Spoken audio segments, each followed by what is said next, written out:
Hello, everyone, and welcome to episode 166 of the True Crime All the Time Unsolved podcast. I'm Mike Ferguson, and with me, as always, is my partner in true crime, Mike Gibson. Gibby, how are you? Good, man. How you doing? I'm doing great. Yeah? You and I are kind of in a recording marathon here. We are. We just did a Patreon episode that would have went out last night. Right.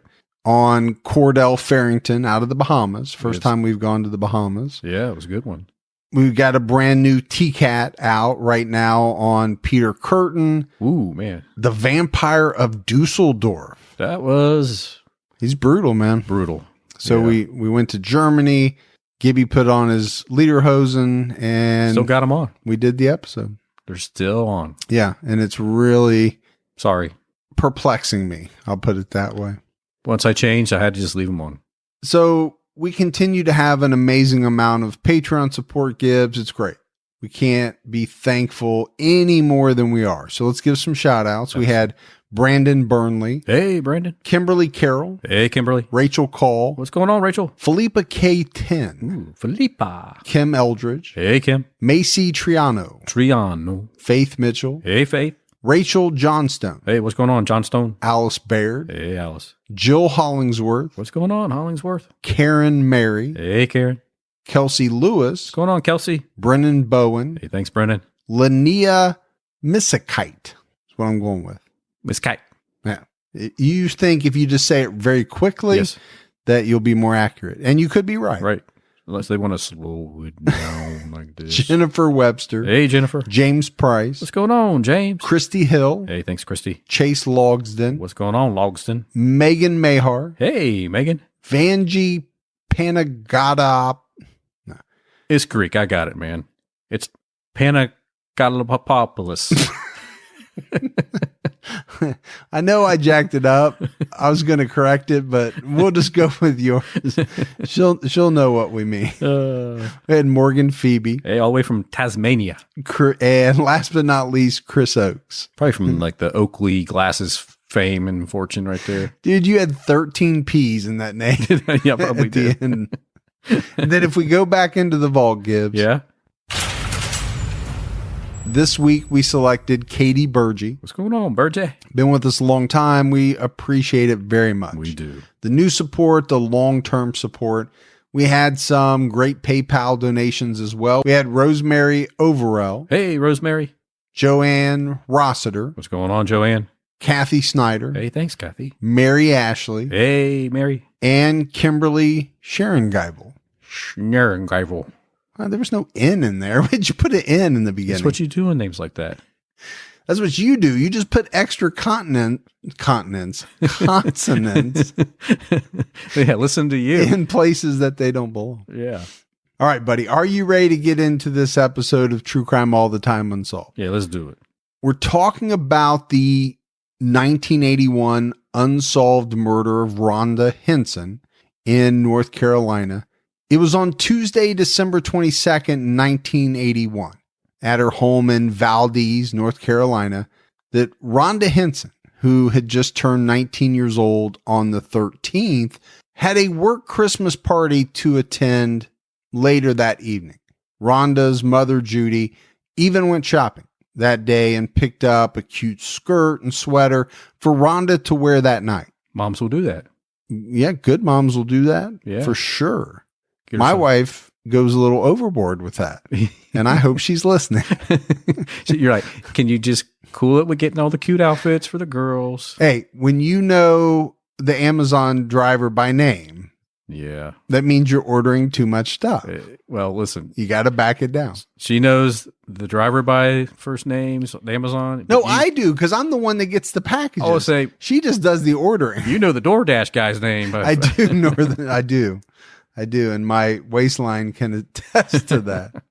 Now, Rhonda debated about going to this work Christmas party for a couple of reasons.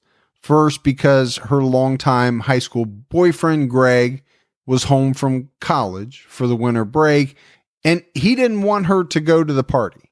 And then secondly, she didn't know that many people that was going to be at the party because she had only started the job 5 months earlier. She worked as a key punch operator at the Hickory Steel Company, but she did have one good friend at work. And this friend also wasn't all that sure about going to the party that night. Her name was Sherry Pittman. Sherry and Rhonda talked a few times that day and some in the early evening, and they finally made the decision that they were both going to go to the party after all. Hey, you've probably been around that conversation. Probably hear, well, at least one side, right? Probably heard your daughter on the one side of the phone saying, I don't know. I don't want to go. Should we go? I don't know. Should we go? No, I haven't, because you know why? Kids today, they don't talk on the phone. Oh, that's true. I never hear my kids talk on the phone. It's all I just see their face buried into the iPhone. yeah. Click, But click, there click, are click, click. never any words coming out of their mouth. Yeah. It's emojis. I don't even know if they're typing words these days anymore. It's an emoji type of world. It is. So they're going to go to the party. And Rhonda told her parents that she planned on staying over at Sherry's that night after the party. Rhonda left her house and drove over to Sherry's. Then they left in Sherry's car for the party. They arrived at the American Legion hut in Hickory. This is where the party was being held. Once they got there, they enjoyed the party. And later, Sherry told authorities Rhonda seemed preoccupied. Toward the end of the night, sometime after midnight, both of them left the party, headed for Sherry's house. But once they got back to Sherry's house, Rhonda decided that she didn't want to stay over. She called her boyfriend from Sherry's house and then decided to head home. So Sherry and Rhonda said goodnight to each other. Rhonda got into her car, which was a brand new beige 1981 Datsun 210 coupe. Yeah, but not the sporty one. It's going to be that boxy. I mean, it's still brand new, so it's nice. But it's But not the sporty little Datsun that a No. lot of people think of. I mean, if I was 18, 19, I'd want the, you know. You'd want any car. That's true. No. Well, hey, no Yugo and No Fiesta. no Fiesta. No Festiva. No Festiva. So Rhonda pulled away from Sherry's around 12:20 a.m. on the morning of December 23rd. She headed up Interstate 40 and exited onto the Mineral Springs Mountain Highway 350 off-ramp as she headed north on State Route 350, right where there was a major incline. A single bullet was fired from a high-powered rifle, and it pierced her trunk lid, continued through the back seat, into her driver's seat, and eventually piercing her back, going through her heart and lung before exiting her body. It's a powerful shot. Very, very powerful shot. So you have a rifle with a powerful round that is going at a very high velocity. It's how you get that type of power. Sometime after 1 a.m., a passerby saw the Datsun on the road with the driver's door open. As this person approached the car was still running, and the person saw Rhonda lying in a ditch. Gibbs, this was less than a mile from her house. Yeah, she was almost home. Police arrived on the scene pretty quickly. This included both the Valdez Police Department and the Burke County Sheriff's Department. And I think pretty quickly, investigators realized that this was not a car accident. Mm-mm. This was a murder scene. So they called in the State Bureau of Investigations to assist. Investigators had the tough task of notifying Rhonda's immediate family. They went to her home that morning around 3 a.m., knocked on the door, and her mother, Judy, answered. And right away, she knew that it wasn't good. Most of the time when somebody shows up at 3 a.m., especially if it's some type of law enforcement, Yeah. it's not good. No. I remember when I was like 16 and we had that knock on our door. My brother was in a bad car accident, hit a telephone pole, and they showed up. And, you know, you just like didn't know what they were going to say. You know, when he told you that he was in hospital, you're like, thank goodness, you know? I mean, we thought the worst. Well, they're not coming by to bring cookies. No. Not at that time of night. No. They're not coming by, but anything but to tell you something that you don't want to hear. Exactly. Rhonda's mother, Judy, collapsed. Her parents, Bobby and Judy, and her 13-year-old brother, Robert, were told by police that Rhonda was killed by a sniper with one bullet while coming up the road less than a mile away from the house. I mean, a sniper, man. It's like we're in some war-torn country. I don't get that. What's a sniper doing taking people out at 1 o'clock in the morning? And Gibbs, I think this is one of the big mysteries in this case. You're talking about a fairly rural area. You're talking about a road where, especially at 1 a.m., there's not going to be a ton of traffic, No. I wouldn't think. What's the sniper doing? Mm-hmm. Are they looking to pick off someone at random? Or did this person know somehow that Rhonda Hinson was going to be coming up that incline and they were waiting to ambush her? So this is not something anyone would ever expect to hear, how their child was murdered. It's just not. No, obviously it's a conversation that no parent wants to have. Unfortunately, many parents have had it. And parents worry all the time, right? I don't care how old your child is. I don't care if they're male, female. When they're out, you worry about them until they get home. Yeah. Never in a million years is it running through your head that there's a sniper perched somewhere that is ready to take out your child while they're driving their car. No. In the long list of things that you worry about, that one's not on it. No. What do you mean? Cross your mind. The investigators were able to determine that the single shot came from a vehicle that was parked under the I-40 bridge on Mineral Springs Road. They also put the shot as being fired around 1:04 a.m. Investigators learned later that a witness had seen a dark blue to black Chevy parked there earlier that night in that location. Investigators determined that the shot from that location to where Rhonda was hit was about 250 yards. That's doable with a high-power rifle. Oh, yeah, that's easily doable. Now you are talking about a moving target. You're talking about Sure. somebody in a car. And going up an incline. Yeah, so that changes it a little bit. But, you know, a good marksman, 250 yards is not that tough a shot. But Gibbs, the shot also went through the trunk, through the back seat, and through the driver's seat. So, you know, you have to think about that as well. So maybe they weren't that great of a shot. I don't know. I don't know who plans on a shot traveling through all of that material To hit a target. and hitting its target. I just don't know how many snipers would plan on making a shot that way. You know, through all that material, taking the risk that it would change the trajectory of a bullet. I Right. just don't know about that. I think that's something that's widely speculated in this case. Yeah. Are we talking about a great shooter, or are we talking about a lucky shot, or are we talking about a misfire that accidentally killed somebody? I mean, there's a lot of speculation. Right. Absolutely there is. Once she was hit, Rhonda died instantly, and the car lost control, hitting a ditch and then rolling back into another ditch on the other side of the road. Somehow she came out of the car, either from the impact into the ditch, or the shooter, as they were escaping the scene, drove up and pulled her out of the car to be certain that she was dead, or to make sure that this person had the right target, right? These are some of the theories that have been brought up. Right. Rhonda's funeral service was held on Christmas Day in her hometown.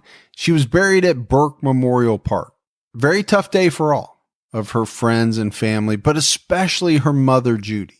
The two of them were extremely close. And Gibbs, I think this is a good place to take a minute to talk a little bit about the life of Rhonda Hinson. Rhonda was born on December 13th, 1962 in Valdez to Robert and Judy Hinson. She had a younger brother, Robert Jr., who was born 6 years after she was. Her parents, Bobby and Judy, met when Judy was just 16 years old. They fell in love and they eventually married and moved from South Carolina to North Carolina to start a family. Bobby worked in a bakery and Judy worked as a daycare teacher at a local church. Her parents and friends have said that Rhonda was a delight to be around. Everyone that knew her liked her, and she never disliked anyone. Rhonda was known to be a very happy person. Gibbs, she was the type of person that always had a smile on her face. Heck, she was still friends with her elementary school friends. I couldn't even tell you who some of my elementary school friends were. Really? Because I'm still friends with a bunch of people that I really met and befriended in elementary school. Well, you're a friendly type of guy. Well, and I think it's also has something to do with the size of the school that I went to. Yeah. And maybe that also played into this situation too. The school I went to was very small. Well, that would make sense. And so you knew everyone in your class and even in classes above and below you. Right.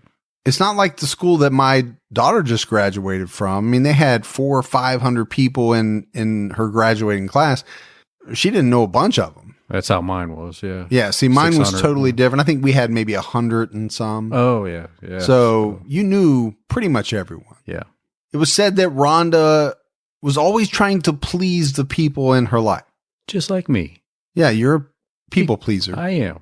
But unlike you, Rhonda didn't smoke. She didn't drink. She didn't do hard drugs. There is that.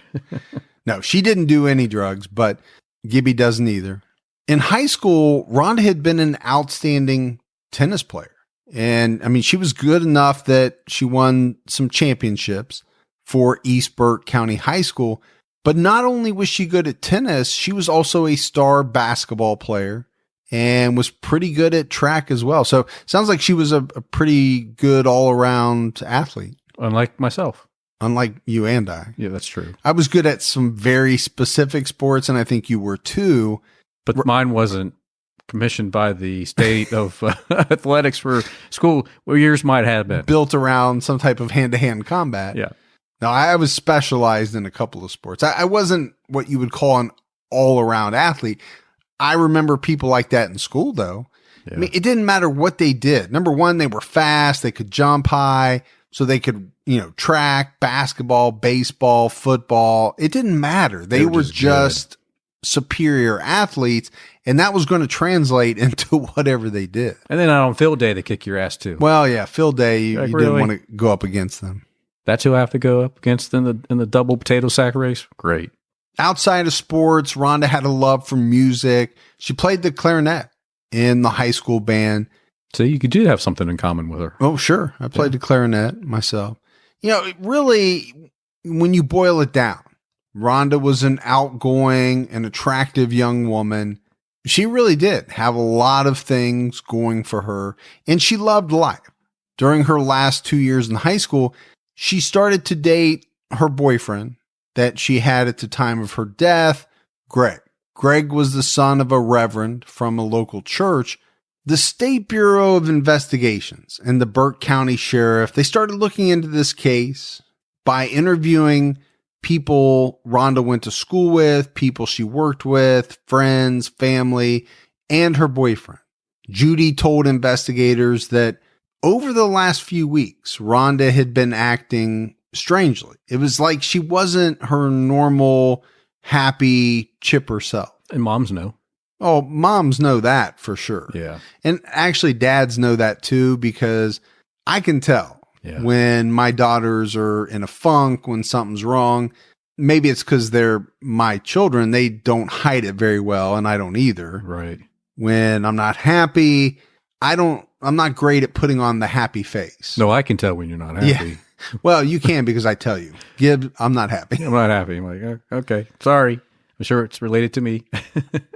But I think this is important, right? Because we just spent time talking about what an outgoing, happy person Rhonda was all of the time. Now we have this period of time right before her death where her mother says something was wrong. She's not herself. No, she was not acting as she normally did. She and her boyfriend, Greg, had been arguing back and forth over the phone and through letters since he was away at college. Judy told investigators that Greg had always been a jealous boyfriend, and this was something that, had started to bother Rhonda. Judy gave the police some letters that Greg had sent to Rhonda. Judy also said that Rhonda tried to stay in contact with her boyfriend's family while he was away by going to visit his dad, the Reverend. Rhonda's mom said that in the weeks prior to her death, Rhonda started going out after work, and she would come home and she would take a shower late at night. And when Judy asked her, a couple of times why she was doing this, Rhonda told her that it was because she felt dirty. And Judy relayed to investigators some interesting comments that Rhonda had made to her during those last few weeks.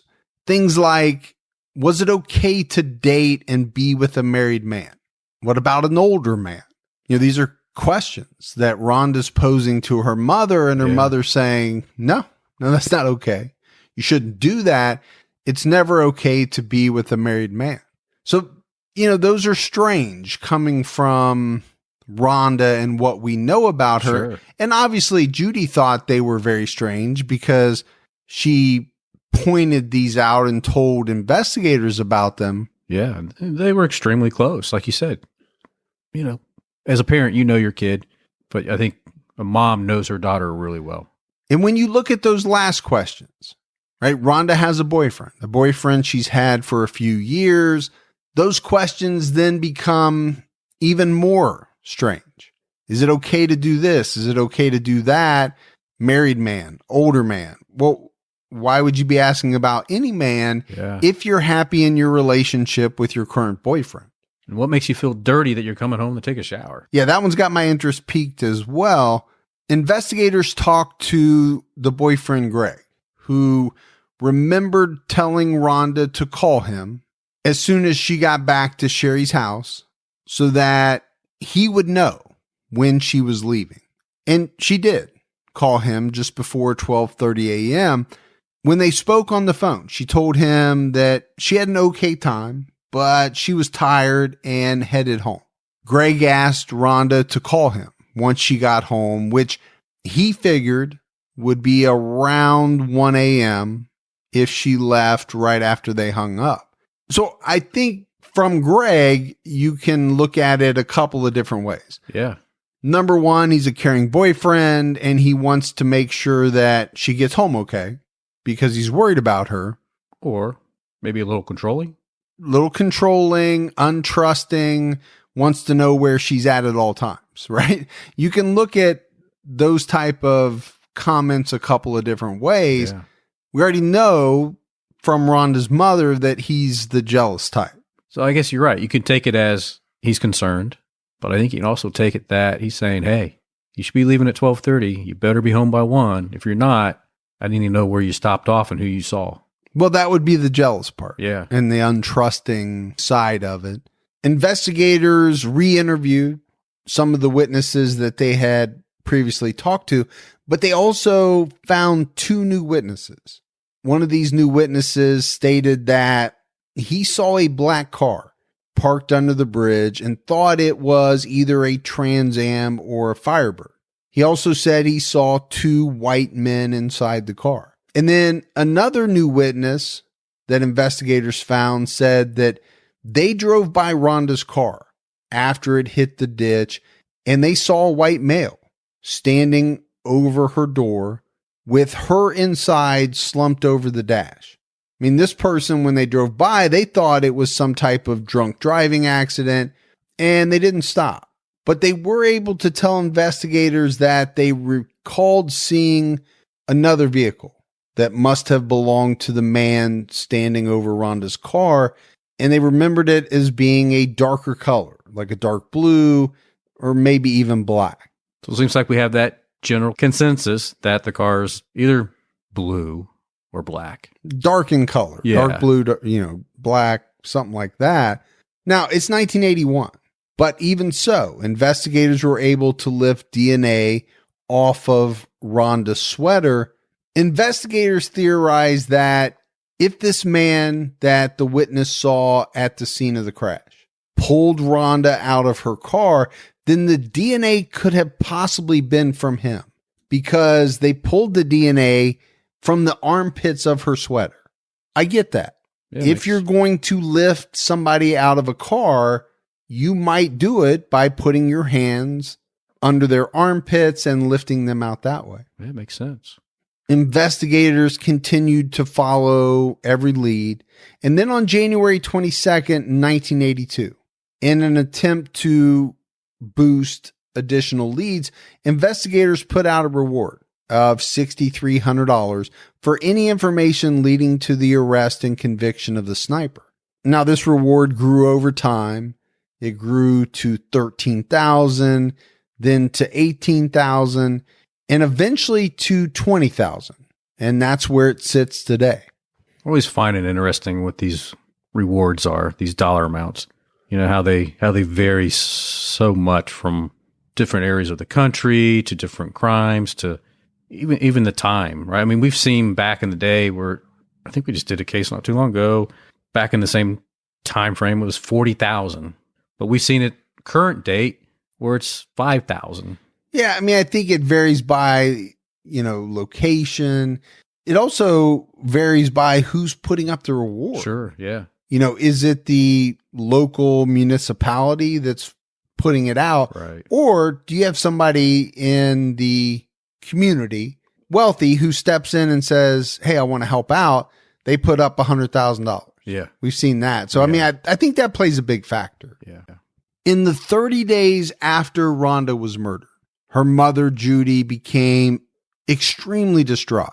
She dropped 20 pounds from not eating.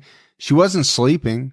She wouldn't return to work because she wanted to wait by the phone for any information about who killed her daughter. That's a tough way to go, man. To sit there every day, night, hoping. But I also get it. I mean, yeah, life goes on, but 30 days out, I don't know that I would be focused on anything but finding my daughter's killer. Yeah.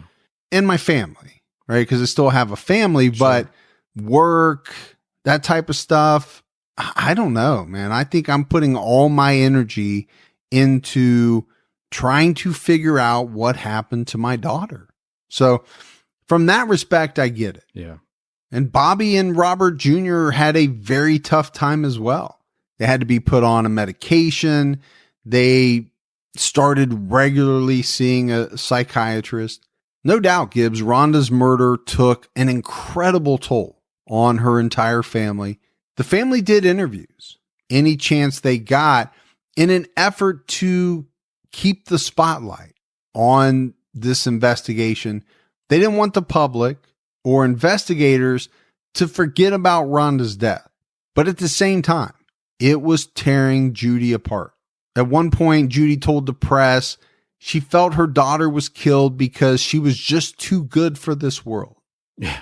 Well, if you lose 20 pounds in 30 days and you're not sleeping, your thought process and then by extension, your speech, right, what you say is probably not going to be the same as it would be if you were taking care of yourself. True. Very true. Because I don't really understand what that means, to be honest with you. By June of 1982, Judy couldn't stand to be in the house anymore. The memories were just too much. She couldn't even go into Rhonda's room. And that part, I absolutely get. I mean, I think if you're involved in a tragedy, if you have a tragedy in your family, remaining in the house you lived in while that tragedy occurred, I think that would be tough for many people. Walking by Rhonda's room, day in and day out, it's a constant reminder. Yeah. That, she was killed. They haven't caught her killer. I think a lot of people move because they just can't take it. They need somewhere fresh. They need somewhere without all the memories. Now, the flip side of that is I think there are people that want to hang on to those memories. Yeah. They don't want to move because you don't want to lose that last bit of connection. Yeah. So I think it can go both ways, and it can depend heavily on the person and the family. Robert Jr. tried to help his mom, Judy, by telling her that Rhonda would want her to live her best life until she could be with Rhonda again someday. Eventually, the family did move. They moved to Asheville, North Carolina. Gibbs, as this investigation was going on, in the first 30, 60 days, right after Rhonda's murder, letters and comments started pouring into the local newspaper from residents. Some felt that the police weren't trying hard enough to solve Rhonda's murder. There were some people that said they were tired of all the self-pity that the family was putting out there. That's a little rough. It's extremely rough, I think. That's a little rough on the family who lost their daughter. Some of these writers said that, the Hinsons aren't the only ones who have ever lost a loved one before. Again, that's extremely harsh. I think so. It's pretty rough on a family who's just lost a loved one. First of all, you don't need to write a letter at all, but to write a letter, an op-ed or whatever it is, right, to just express the fact that you're tired of the family trying to find their daughter's killer. Yeah. I think that's rough. I mean, if you don't like what they say in interviews, don't read their interview. Yeah. Right? Skip over it. You and I talk about that all the time. Yeah. Some people just can't help themselves. They can't just read something and go on. They have to make a negative comment. Or some people, I think, live to kind of find the negative in every situation. Well, yeah, you're exactly right with that. And I think it's hard to tell someone how to grieve. I mean, I don't know how you do that because not everyone does it the same way. No. I mean, everyone kind of grieves a little differently, especially in the case where, someone's lost a child. Okay. Some people withdraw. Some people are loud. Yeah. And especially in this situation where there's a murder and the killer has not been found, some people are shouting, on the rooftop, hey, find my daughter's killer.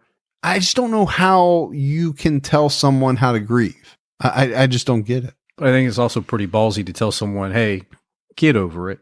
Move on. Move on with your life. Yeah. Can you imagine someone telling you that? Hey, Mike, move on. No, you wouldn't take that. But again, these aren't people saying it to their face. These are anonymous people writing in letters. It's kind of, today it would be on Facebook, right? These people would be making these type of comments on Facebook or figuring out how to do it anonymously on some other forum. Yeah, while they're sitting on their couch. Eating Chunky Monkey. Ooh, Chunky Monkey. That sounds good. Actually, it did. Investigators looked into some claims that Rhonda might have been on the receiving end of some sexual advances from her boyfriend's father, the Reverend. Okay, we're getting into some strange areas here. Yes, we are. Allegedly, he was attracted to her and had made some unwanted advances on multiple occasions. And it's been theorized that this is why Rhonda would shower at night. Because of his position at the church and within the community, he would not have wanted this information to get out. So according to the theory, he shot her early that morning. Another claim was that she knew someone who was seeing the Reverend. One of her friends was dating the older married Reverend. This guy found out and was concerned that Rhonda would tell her son and his wife what he was up to. He couldn't risk losing his family and losing his career, so he chose to silence Rhonda. Now, these are some wild theories, some wild accusations. Sure. Doesn't mean that wild accusations aren't sometimes true, but... Right. And it kind of, you think about some of the things that she told her mom, Judy, some of the questions she brought up, about, is it okay to date a married man? Is it okay to date an older man? That, along with the showering and the statements about feeling dirty. I could see how this theory would kind of grow legs. Greg was interviewed several times over the years, And he has made some interesting comments.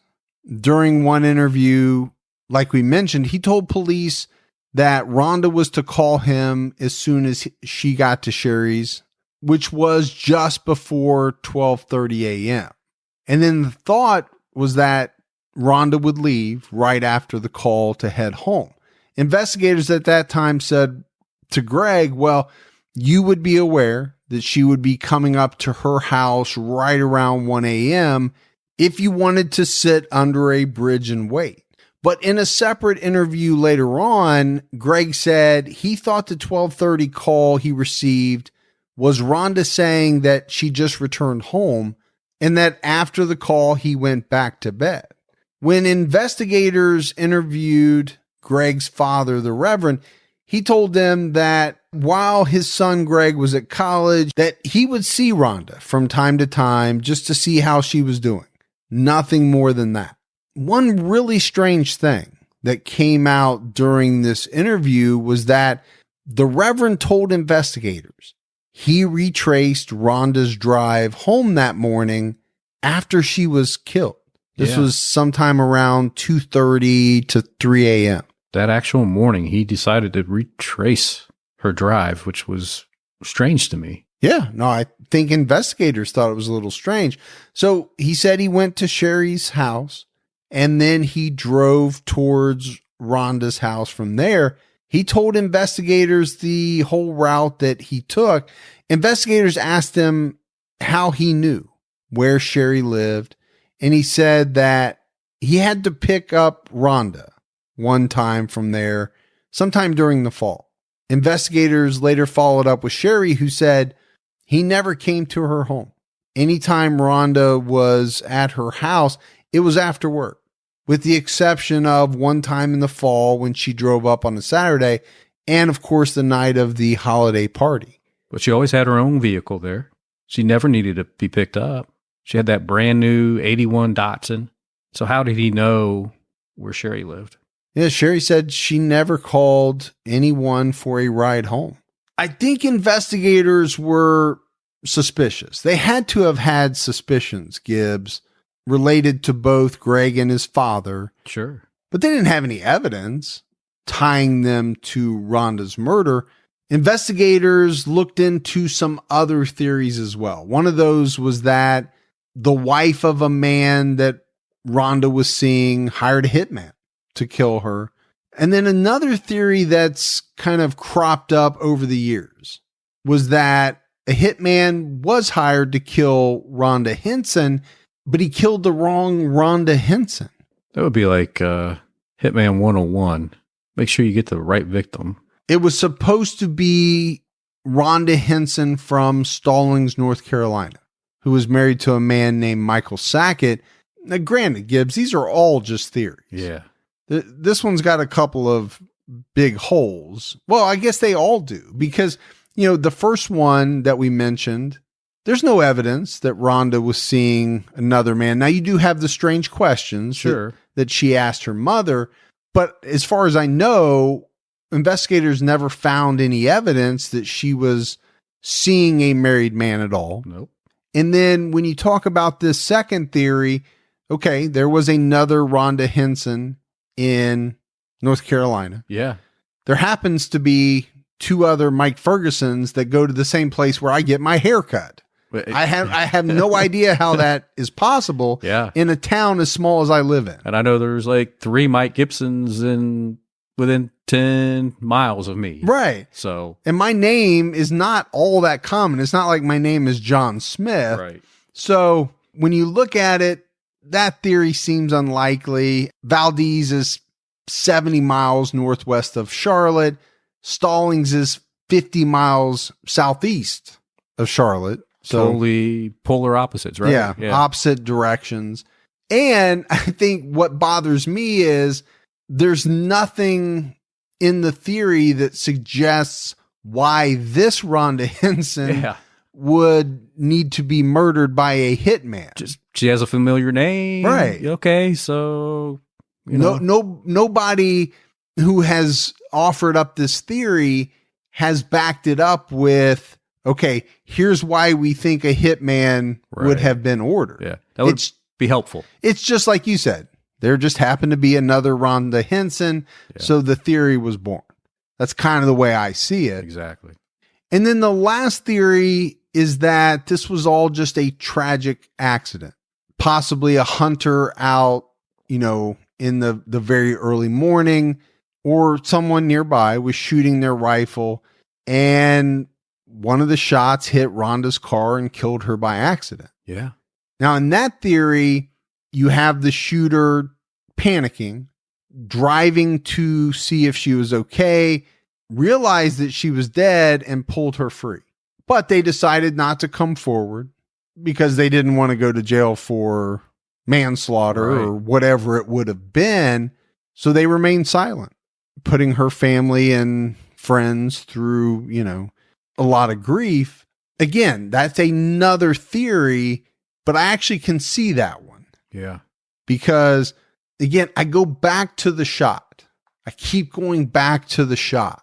If you're a sniper and your goal is to kill someone, I just don't know why you would make the shot from below against a car that is moving away from you and make the shot through the trunk. Are we talking about Kennedy or? No. Okay. I know. Because, the grassy, no. Okay. Yeah. That one was above. Yeah. But you're making it through a trunk and hoping that the velocity and everything keeps the bullet moving, in the same trajectory. That's a tough one for me. Again, I'm not a sniper, but right. I do shoot guns and I do have some knowledge of bullets and things like that. It's got more logic there for you to. Yeah. I mean, when you're talking about hitmen and different things like that, I mean, this is not a political figure. Right. This is a young girl who, really hasn't had a lot of time on earth to really get on somebody's bad side. Right. Now, with the exception of some of these theories that center around her boyfriend and her boyfriend's father, again, I think some of them are a little far-fetched, but they're possible. Sure. I mean, those things that kind of back up some of those theories, while not proven or anything like that, I think they're plausible. As much as the kind of hunter shot gone astray theory is plausible. Just like you said, yeah. Astray, her car being at the wrong place at the time that bullet goes through. Just freak of nature.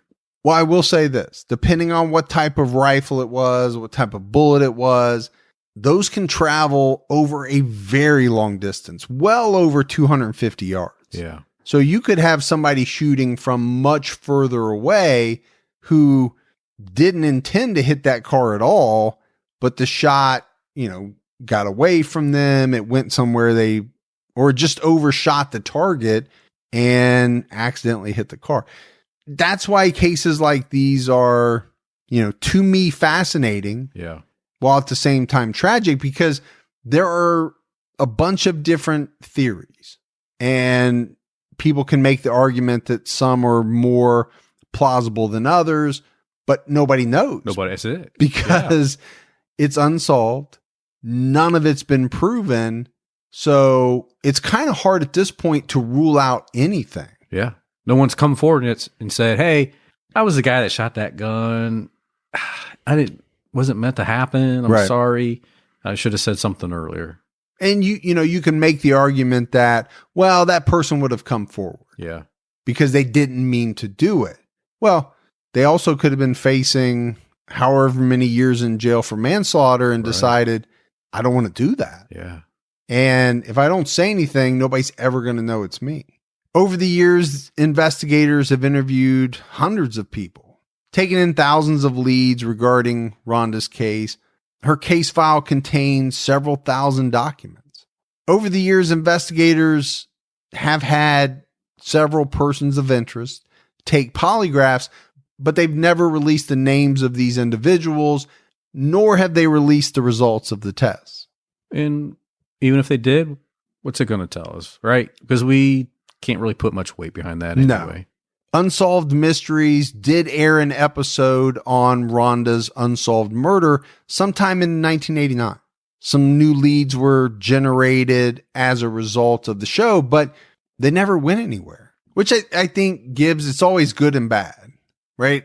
It's great to get that type of publicity. Sure, yeah. For an unsolved case. I mean, you can't get much better than that back in the day, Unsolved Mysteries. Get it out there, keep it fresh. America's Most Wanted, things like that. A lot of times, that type of exposure generates a bunch of leads. Police work them. Yeah. And then at the end of the day, they're right back where they were because none of the leads panned out. It's frustrating. Yeah, for the police and for the family. Yeah, definitely. You're like, well, wait, it's been that time 8 years since the murder, and you're like, man, we're still back to nothing. I think one thing investigators have in this case that they often don't have in many of these older unsolved cases is the DNA from Rhonda's sweater. Now, maybe someday they will get a hit off of that. Yeah. The problem with that is we don't know, obviously where the DNA came from. Yeah.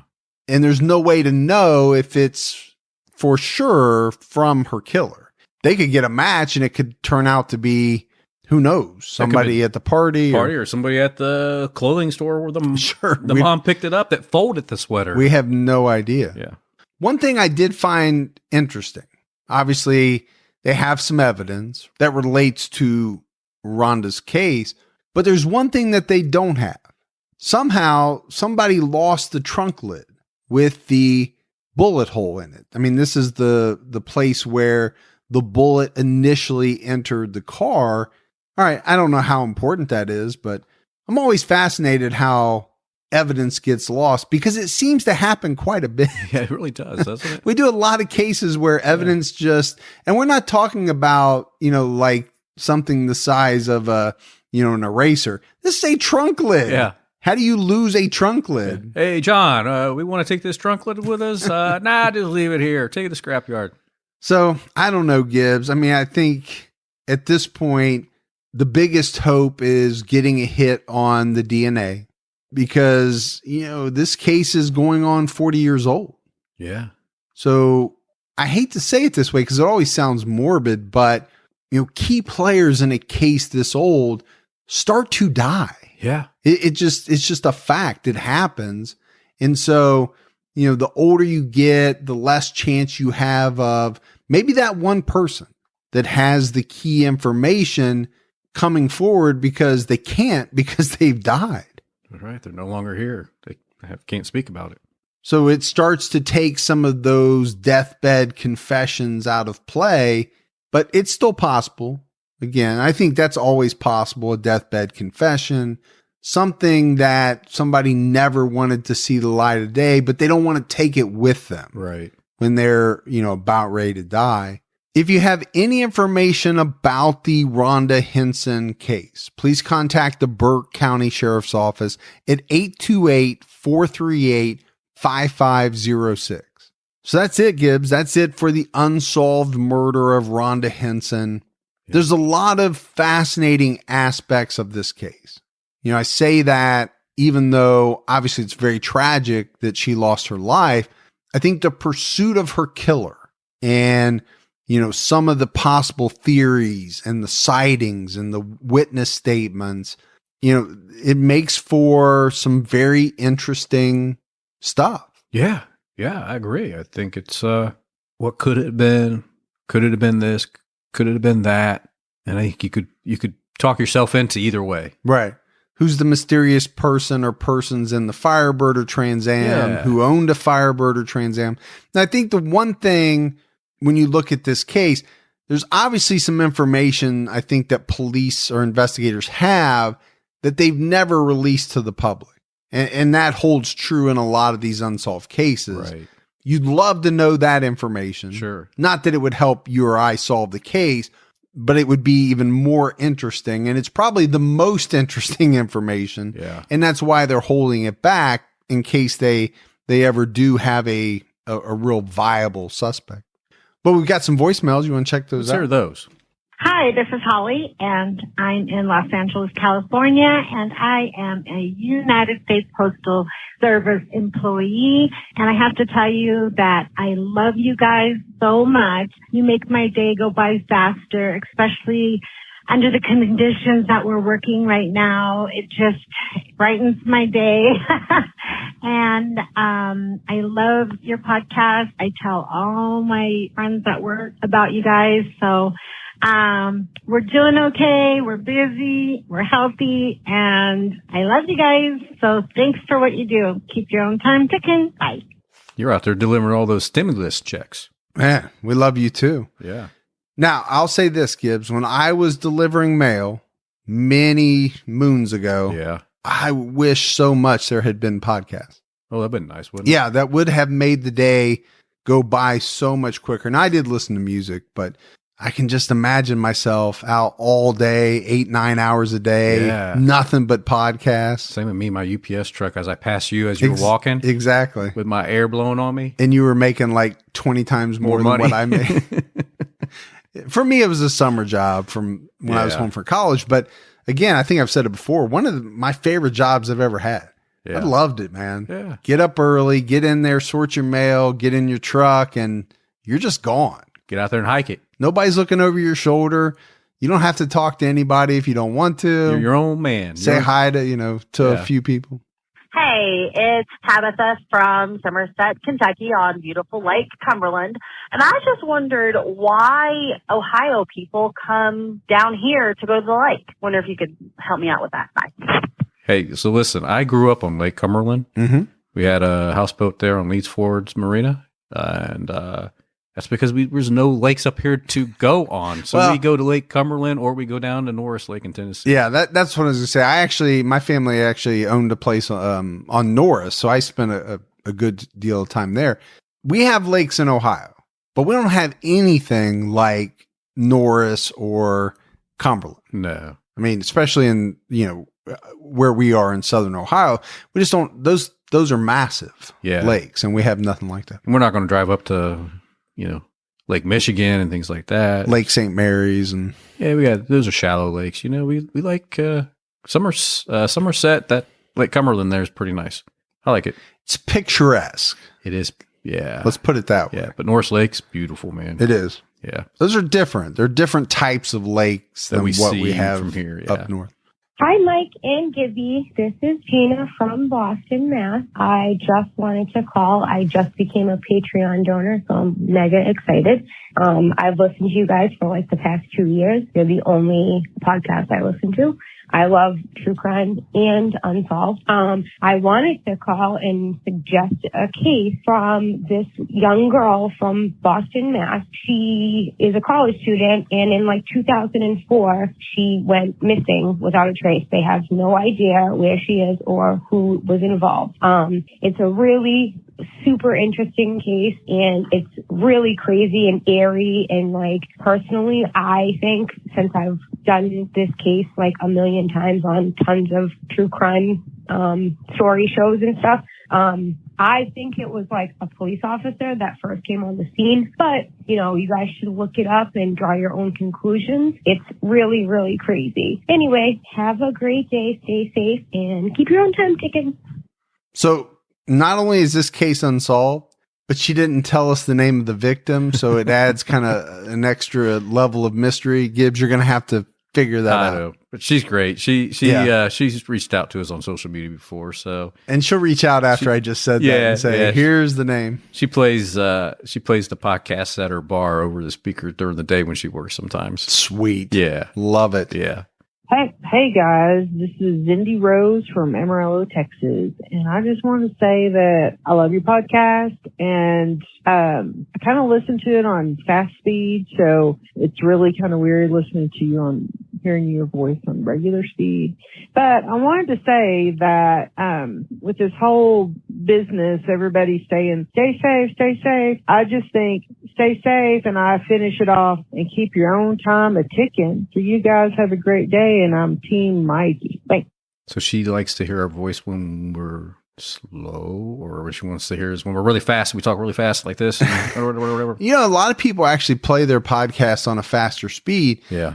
Because they can get through a lot more episodes. Now, for us, we kind of talk slow anyway. So some people Yeah, you do. that talk fast like to hear it a little faster. Yeah. East Coast, they like to speed us up. Yeah, I talk slow just in general. So I talk really slow. that's just the way I roll. Yeah. That's how we are. I'm not in a hurry, man. No, I like to take my time. We'll get there when we get there. All right, buddy. That is it for another episode of True Crime All the Time Unsolved. So for Mike And Gibby, stay safe and keep your own time ticking.